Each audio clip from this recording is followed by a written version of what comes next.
I wanted to talk a little bit about drawing. I hope you can hear me okay. I'm just using a really old mic that's on my this is a very old iMac, like over 10 years old. And I also have a little space heater. I'm in the basement of my home. We're in Chicago. It's really cold now. And so that fan is blowing near my computer. And then my laundry room's in the next room.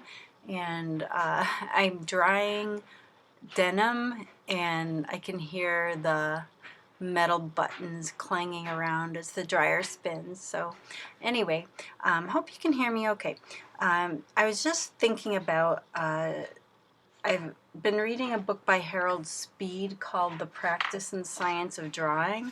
It didn't get really good reviews on Amazon, I think because two things. It was written originally in 1917, and so it's just kind of dry and written in a tone that is, I guess you could say, kind of drawn out and boring nowadays, but some people liked it. I'm enjoying the book. There were complaints because it was out of print and then now it's been republished by various publishers, but there's no illustrations really in the book, or I guess diagrams and illustrations that were in maybe the original text are missing, so a lot of people were disappointed in that. But I've enjoyed, there was a chapter on the difference between mass drawing and line drawing, and I found that really helpful. Some people thought that you could just put all the information in this whole book into like a little pamphlet, and so I'm about halfway through, and I think I'm going to put it down for now. There's some other books. Someone suggested one by Barque, Barque, I think it is. Anyway, I thought I'd order that off Amazon. One of them is going for over $65. So some of these older books, they can go up in price as they get either out of print or limited print. So something to keep in mind. There's a lot of art books I've found that are really high priced online. So anyway, Amazon is one of my favorite places to buy art books. I really like the way they suggest, and they get their suggestions from what other people are buying, and so I hope that's really how it works. But so they'll say people who bought this also bought that, and then they'll even have bundles you can buy, and so it's, to me, really time saving and helpful. Plus, just, a lot of them are Prime if you're Prime, so it's just an easy way to shop. If you don't have money for that, buying books yourself, my public library has a great art section. In fact, they have two. They have one that's like art history and art biography, like just biography, like those big giant coffee table books, and then they have a section on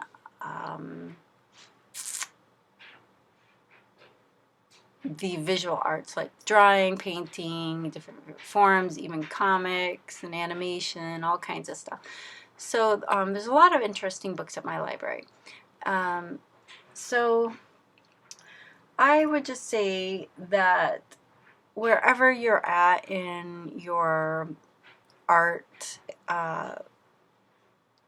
level or skill level, just to every day make some effort to either learn or especially to practice something. So what I've been doing every day is, and sometimes it's not every day, like I've been out of the country and we were touring and I didn't do a lot of drawing, but as much as you can, I tried to, when I'm back in my home, every day I was painting for a while, one of my hands every day, and my face every day. And those two things I think are great because you can come up with a different pose every day.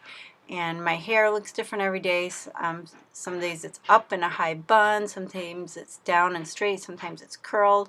So it's really varying the picture. It's not like it's going to be the same thing every day. It's almost like something new that I'm painting. So there's some excitement for me as well.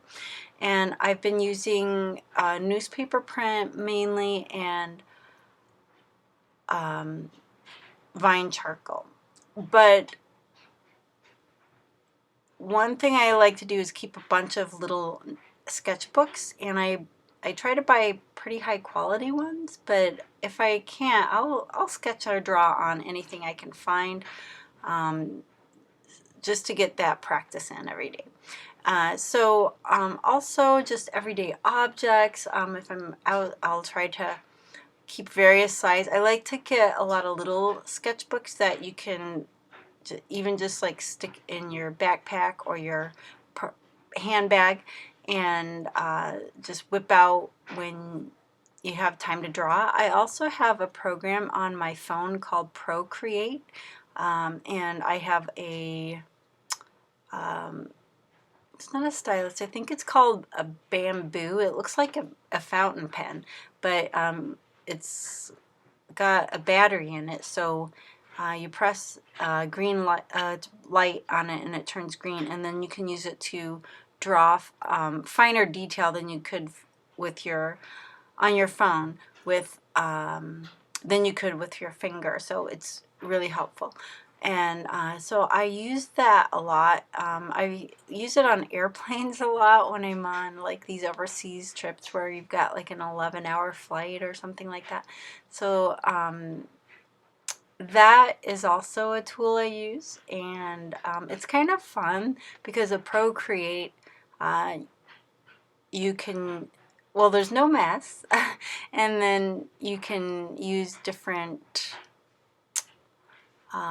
like painting. There's like not just drawing, there's calligraphy and painting effects, so you can just kind of mix things up. I do a lot that are just straight drawings, and then some I add paints and fun things to it. So yeah, so the main thing I would say is to just practice. And I actually this week did some faces from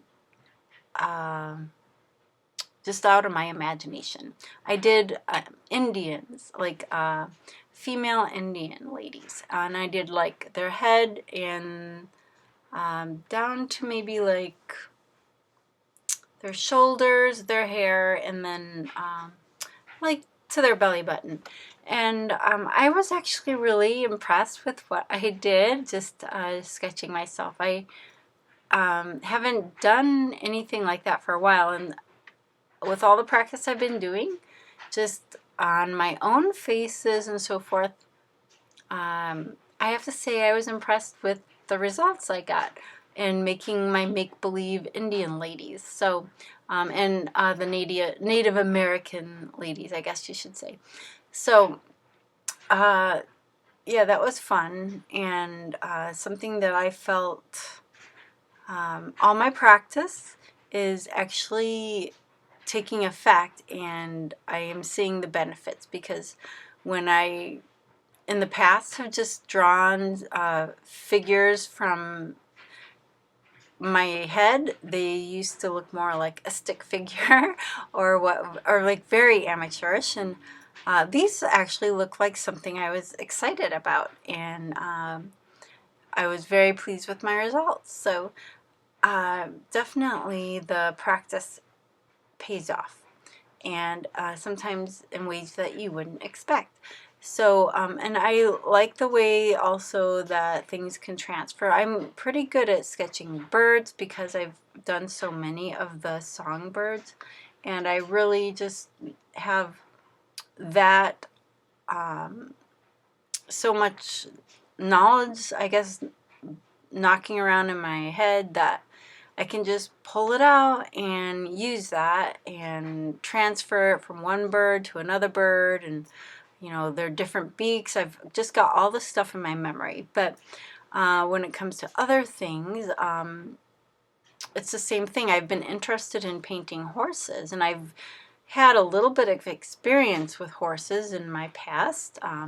We've had horses as a family, and I've owned horses, but I still, my drawings of horses, um, I have to do a painstaking job with it, and I'm still not super happy with the results. So I'd like to study their anatomy and just be around horses more and just really get into that in the year 2020. That's one of my goals.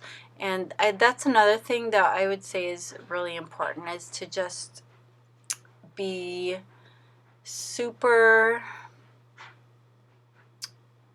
like go deep, dive deep into one subject and just really get to know it and spend time immersed in it. So, like, to really understand it. And I really like the fact that drawing actually helps you learn more about anything you want, like whether it's people's faces or like a flower. Whatever you're drawing, you're paying attention to, and so you're just observing, and it's not just about the drawing, but you're learning more about whatever it is, whether it's birds or animals, people, or like even just isolating something like if you want to practice drawing eyes, and I've seen artists that have just done that, just drawing like one eye and doing it like 100 times, and like a really realistic eye painting, and just the understanding and knowledge that you would gain about eyes and how they look and the shape, and you're just, when you're focused on that, to me it's almost like meditating, because you're just blocking everything else out and paying attention to the subject that you're drawing. And it's a really, to me, kind of cool, and like I said, it's like almost a meditation. It can be, and but you have or something at the end of your focus. It's not just that you walk away empty-handed. You actually have something that results from that focused observation where you're blocking everything else out. So another thing I'd like to say about drawing is, since I am a painter, I do like to sometimes, after doing a drawing, add a little bit of watercolor, just like maybe even one tone or two tones, and just to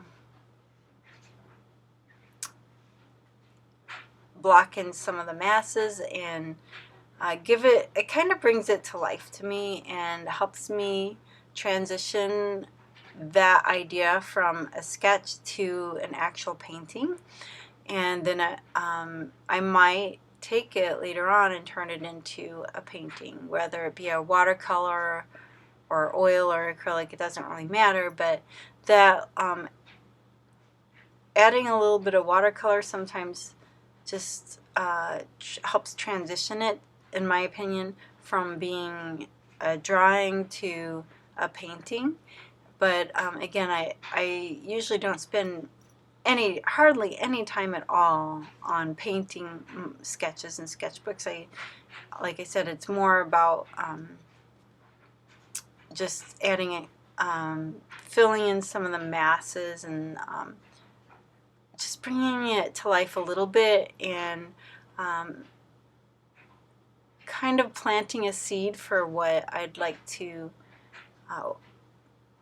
do with it down the road. Maybe I don't want to do anything, and that's not my intention usually, but sometimes if I feel like adding some paint to it, some watercolor paint, then I decide at that point that it would make a nice painting, and I'll pursue it further as a painting. And So that's something that I sometimes do, and I usually buy nice enough sketchbooks that can take watercolor. Some sketchbooks aren't made for using watercolors, so I try to find ones that are, and I usually also buy ones that aren't like super white, but have kind of like a cream color or a tone to them, so that um, the super white paper kind of is intimidating and harsh, and so I like the toned papers, sketchbooks. Usually it's like I said, like a cream color. What else? I also really like spiral bound. Some have a really I sometimes buy ones that are bound, and they'll come brand new, super tightly bound, and it's almost like you have to break it when you open it for the first time. And then I'll also buy some with a spiral, but they're not like the cheap spiral notebooks that you get for 50 cents for back to school. They're those floppy things. The spiral starts to unravel even. They're just nasty. But I do get some that have a really durable and kind of a large spiral. But it's of a heavier weight wire, and so it's a higher quality, and it has usually a front and back cover that are hard and will provide, if you're out traveling, they'll provide a hard surface, so you don't need like a table or something hard to write on, because the cover and back, the front and back cover can be used as the writing surface. So those are the kinds of sketchbooks I usually buy. Moleskin makes this really cute, teeny tiny sketchbook that I've bought in the past, and one thing I like about it is it comes with an elastic, so if you want to throw it in your purse, it's seriously about the size of like just a little larger than a business card. It's super tiny, but I found that it's just so fun to have. It's almost like a little secret sketchbook, and they come in a rainbow of colors. And then like I said, I love the little elastic it has to keep it together, and especially if you're going to throw it in a backpack or a purse, because that'll keep the pages protected and not get torn or wrinkled up as you're stuffing it in your purse or throwing other things in your purse, your lipstick or your phone or something. So yeah, anyway, just some thoughts on drawing and some of the things I've been doing with it, and I think we'll leave it at that today. I wish you all a happy November, and I'm so excited for the holiday season and 2020 and my plans for, like I said, I was going to do some horse paintings. I want to do some Native American art, and of course more birds, and yeah, some other things. I'll maybe do a video on that 2020 plan in the near future.